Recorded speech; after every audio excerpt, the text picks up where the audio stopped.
শোবিজের ঝলমলে দুনিয়া ছেড়ে ধর্মের ছায়াতলে ফিরে আসতে দেখা যায় অনেক তারকাকে। সেই তালিকায় যুক্ত হলেন আলোচিত শিশুশিল্পী সিমরিন লুবাবা। একসময় নানা কারণে সংবাদ শিরোনামে ছিলেন লুবাবা।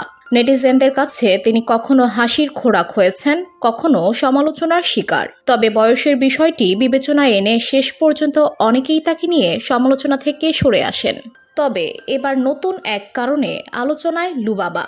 অনেকদিন ধরেই তিনি নিজেকে ইসলামের পথে পরিচালিত করছেন, তবে শোবিজ থেকে পুরোপুরি সরে যাননি। এখন নিয়মিত ভ্লগিং করছেন, ফুড ভ্লগিং, ট্যুর ব্লগিং এর পাশাপাশি ইসলামিক ফ্যাশন ইনফ্লুয়েন্সার হিসেবেও পরিচিতি পাচ্ছেন।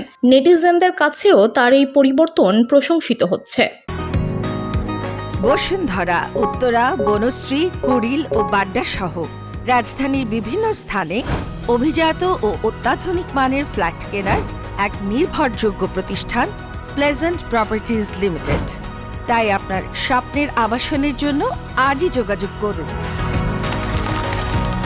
Pleasant properties limited, where destiny matches eventually. সম্প্রতি এক সাক্ষাৎকারে লুবাবা তার জীবনের এই পরিবর্তন নিয়ে খোলামেলা কথা বলেছেন।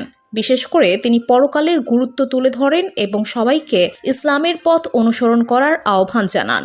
লুবাবার ভাষায়, আশেপাশের মডার্নদের মতো ফলো করতে গেলে যেটা হয়, আমাদের আসল যে লক্ষ্য পরকাল, সেটা আমরা ভুলে যাই। যেমন আমরা মিডিয়াতে কাজ করা যায়, কিন্তু কাজের যে ইসলামিক ওয়েটা বা উদ্দেশ্যটা আছে সেটা অনুসরণ করা বেটার। আর ইসলামের পথ বেছে নেওয়াটা আমার জীবনের একটা বেস্ট ডিসিশন।